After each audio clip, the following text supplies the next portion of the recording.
కమల్ అయితే వాళ్ళ అమ్మ వాళ్ళ దగ్గరికి వచ్చి ఇలా అంటూ ఉంటాడు. అమ్మ నీకో విషయం తెలుసా? మీరెందుకు కంగారు పడుతున్నారు? అన్నయ్యకి ఈ కేస్‌కి ఎటువంటి సంబంధం లేదంట.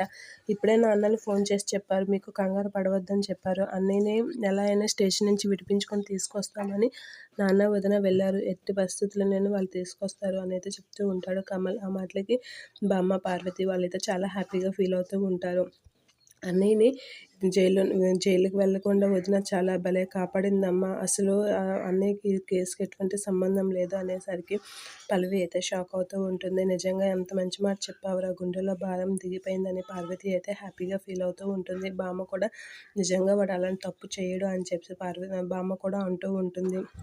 నిజంగా వదిన సూపరే అమ్మ. ఎలా అయినా ఆ దొంగని పట్టుకొని అన్నయ్యని విడిపించడానికి ఎంత కష్టపడిందో. నిజంగా వదిన లేడీ సూపర్ హీరో అనేది అంటూ ఉంటాడు. అలా అనగానే పల్లవి అయితే చిరాకుగా పడుతూ ఉంటుంది కమల్ చెప్పిన మాటలకి. నిజంగా అవని ఇదంతా చేసిందా, మంచి పని చేసిందని చెప్పి పార్వతి అయితే హ్యాపీగా ఫీల్ అవుతూ ఉంటుంది. నిజంగా వదిన వల్లే నా అన్నయ్య ఇప్పుడు బయటకు వచ్చేస్తున్నాడు. చాలా హ్యాపీగా ఉంది. అన్నయ్య ఇలాంటి తప్పు చేశాడని కృంగిపోయాం కదా, కానీ అన్నయ్య ఇలాంటి తప్పు చేయడని వదిన నిరూపించింది. వదిన నిజంగా లేడీ సూపర్ హీరో అని చెప్పి కమల్ అయితే అంటూ ఉంటాడు.